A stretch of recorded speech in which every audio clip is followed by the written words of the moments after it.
As Dragon Quest Tact prepares for its global launch on January 27th, I wanted to take a moment and discuss a few tips, tricks, as well as give some advice on how to approach Tact's Gacha element, if this is your first Gacha game.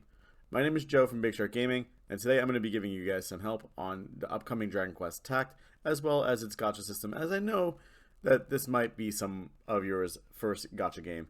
In the background, I'm actually playing Jay's video from back when he played Dragon Quest Tact. During a closed beta testing. This is when he was going after the squishy battle road. But I just got some things I want to help you guys out with. Now, I know that Tact is a bit of a weird gacha. It definitely takes a spin on a beloved franchise and adds a grid-based battle system on top of that. It's very similar to the strategic tactical battle styles of Fire Emblem, and then it kind of has that gacha element on top of it. Now, Fire Emblem Heroes does have this as well, where it has the actual Fire Emblem characters as well as the grid-based battle system and the gacha system, but it's very, very different in Tact. With this, I feel it's really easy to say that this game is going to attract a bigger fan base than usual, because it does take that Fire Emblem battle style, adds Dragon Quest, which is already a super, super beloved franchise, and kind of meshes it together. So I do expect this to have a large fan base, and maybe some people might come in and be a little bit lost. And I know that with the gacha system, if it's completely new to some people, it could be a little bit scary.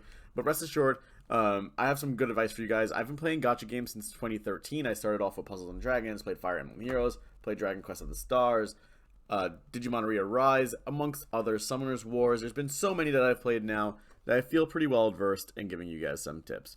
I'd even say that I have a fair bit of experience as well as some expertise in the matter. Now, there's one thing that Jay and I have learned from the closed beta testing of Dragon Quest Tact back in October. I just simply said, do not rush. I cannot stress how important it is. Do not rush.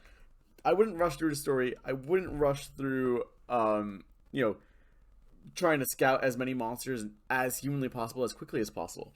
And there's reasons for this. One, you want to have fun with the game. And with any sort of gacha game, there's going to be a breakdown into 3 divisions. That's early game, mid game, and end game. Obviously, the subdivisions as well, like early to mid game, mid to end game, post game, and stuff like that as well. But you don't want to rush through it. Every single dungeon you beat is going to give you gems. And I know that it's like, oh man, I want to get my hands on these gems as quickly as possible so I can spend them and scout as quickly as possible. But this game doesn't really tend itself to that. With this game is more about like your monster progression system. There's several different ways that you could go about upgrading your monsters through leveling up and awakening and teaching new skills. You don't really need to rush, so I wouldn't. I take the game, play the main dungeons, play like side dungeons and limited time dungeons as they come out. This way, the story mode feels pretty fresh, and also the special limited time dungeons kind of have their moment in the sun as well. So yeah, just simply don't rush. This game is very capable of handling the missions that they provide for you. A lot of times you're going to acquire new monsters that are from that mission, and they're going to be good for quite some time moving forward. So definitely help with some future missions. Tact also shows you as well, like when you go into these dungeons, it does have like a recommended CP for that mission. So you do have a general rough idea of where you should be going into that mission, which is really nice. A lot of games actually don't provide that, but this one does. Instead of having like a level system and what level should you be at, it shows you, all right, this dungeon is recommended 4,000 CP. If you're in that ballpark at 4,000 or above it, you should be fine. You got to remember this is a tactical RPG. Grid-based gacha game. So even if you are a little bit below that CP, give the dungeon a whirl. You can use strategy as well as like just smarts to make your way through a dungeon. You don't exactly have to be at that point. It's just a recommended point. So if you're good at the game and you have a pretty good understanding of the battle system, you can definitely get away with going in a little bit weaker. Now, I do want to give some advice on rolling in this game. The term rolling or scouting or trying to get better monsters as well. This is how you're going to mostly be acquiring new monsters. You can definitely acquire some through the actual gameplay, and you got to remember that you're going to be getting a king slime at the start of it as long as you've pre-regged, which you can actually pre-register all the way up to day 1. So up until January 27th, you can pre-register, and you can do so at the links that I'll provide in the description as well. So if you want to get the game, you want to start off with a king slime, by all means, definitely recommend it. King Slime is definitely going to go. King Slime actually brings up a really good point on to the don't rush it. You don't need to rush to like spend your gems. or earn new gems, because you're going to have a monster from day one that's going to be more than capable of helping you through some of these tough early game and mid game and maybe even end game. Who knows how good King Slime is going to be? We haven't really learned much about him. But yeah, one thing I would purposely say is with any sort of gacha game, there's going to be a tier list. Let's be honest. It's going to be, oh, this monster's tier S, this monster's tier A. Do your best to try and stay away from that. If it was a different kind of game, like Genshin Impact or even Puzzles and Dragons, I would say, monitor, but don't obsess with the tier list. The reason why I say that is, in Dragon Quest Tact to not pay attention to the tier list at all, is that this is a Dragon Quest game. And for me personally, like, I love Dragon Quest and I love the monsters that are in Dragon Quest. Like, this saga actually means a lot to me and I love the monsters. So instead of building a team of top tier monsters, I'd much rather build a team of monsters that I really like. And, maybe along the way, get a monster and grow to like that monster as well. I know a lot of people are planning to re-roll, and what re-rolling is when you start a game, you get a guaranteed high rank monster, whether it be A or S. You get a free roll. And I know people who are planning to re-roll until they get the best possible outcome from that roll. I would honestly say don't do it. One, I feel like it kind of tarnishes some monsters and makes some monsters seem like, maybe they're just not good enough. This game doesn't really have that aspect. I'm sure you could bring an F rank into the final dungeon of the game and still do decent. Maybe not great, but decent enough. That monster would probably die, but you could definitely make it through if you have some other, like, complementary monsters. And that's one thing about this game too, is that, like, every monster kind of plays a complement. I'll talk about that a little bit later on. One thing I would also definitely recommend is check the pull list. Every single scouting banner has the entire pull list of what you can get in that video. And I can't remember if it has the odds or not. I think it has the odds as well. But this will ensure that the banner provides a monster that you're looking for. Maybe it's amongst your favor, or maybe it's going to complement your team, as I spoke about before. It's like, when I played the closed beta, I actually built a speed team. And I was using, like, Great Sabercat and Gargoyle. And I had monsters that had a higher movement than normal. This way I could play a lot quicker, and these monsters were still plenty fine. The only problem I was running into was that they were also kind of glass cannons. So how do I combat that? Well, in one of the banners, I realized that Hades Condor was available, and it was also a speed unit, and it had healing, so I pulled on that banner specifically, missing out on a chance to get, like, Prism Peacock, but I wanted to get Hades Condor because I felt it was a vital part of my team moving forward, and I love the Hades Condor. I think it's a great monster. But it definitely provided some essential healing that I would need from a monster. It was a fast team member, so it fit right into my team. And these are the type of things that you should do moving forward. Check the tier list. Say, hey, listen, this monster is really going to complement me. I'm going to pull on this one.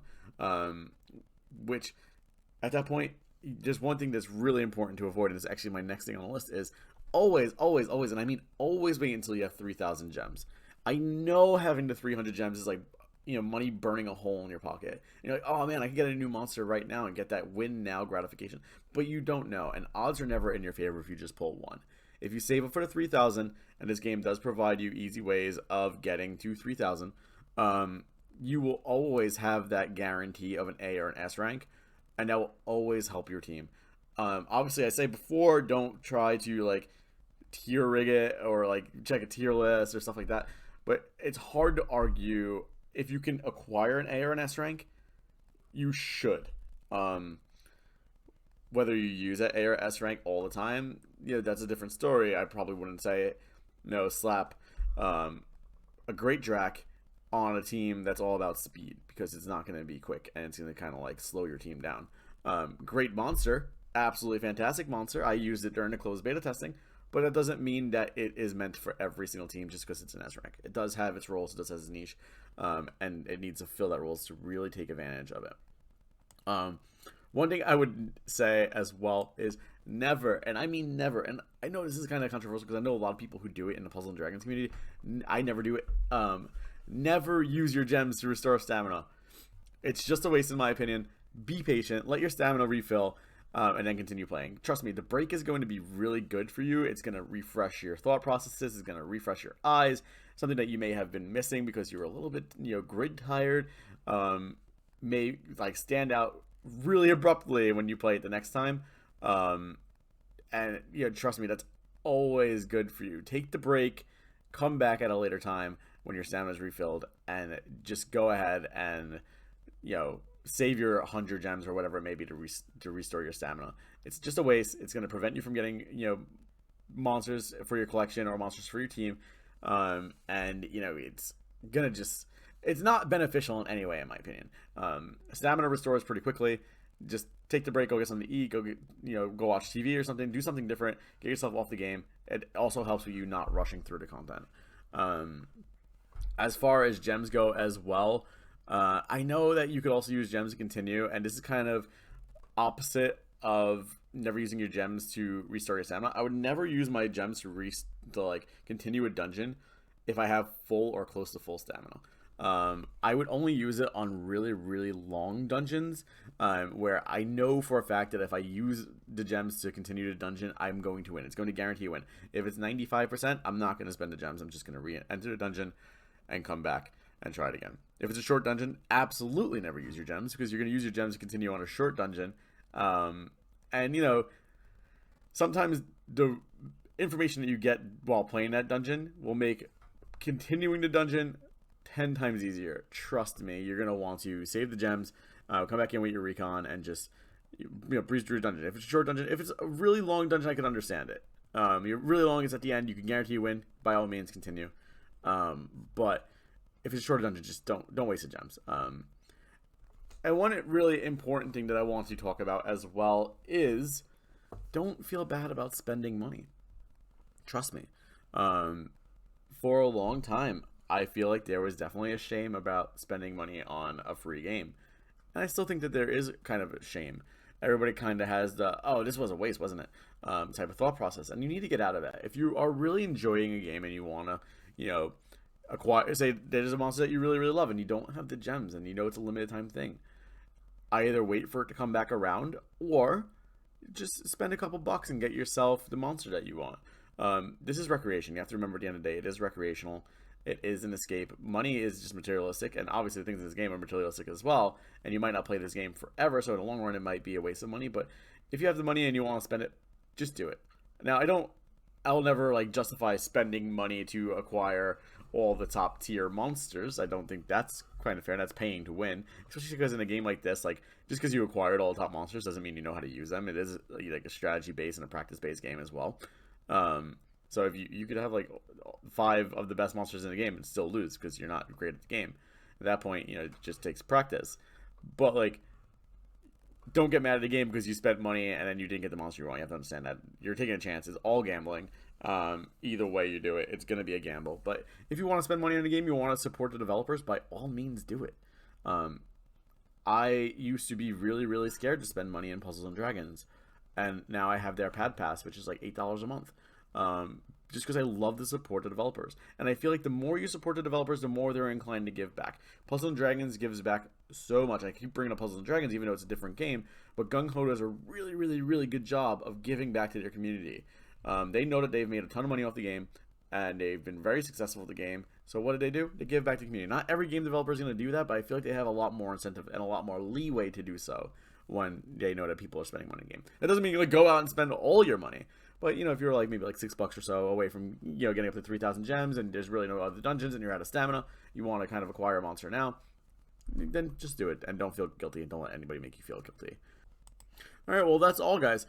I hope this helped you guys make a decision on understanding the gacha system a little bit better. If it doesn't, then feel free to comment down below and I'll try to help you as much as I possibly can. If you guys want more Dragon Quest Tact tutorials like this, feel free to ask.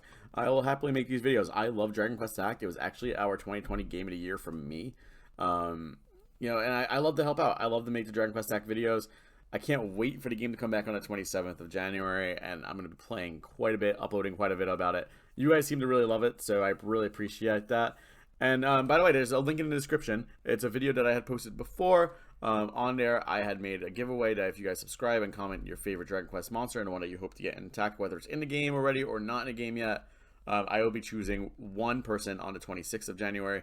They will win a $10 gift card for iOS or Android, whatever your operating system is for your phone that you're playing on or tablet that you're playing on, in order to get yourself some gems and get yourself a little bit earlier to start.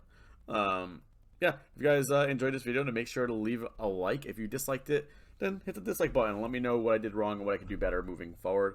And as always, if you love the video, make sure to subscribe. I'll see you guys next time. Bye, everybody. Yo. Big Sharp Gaming.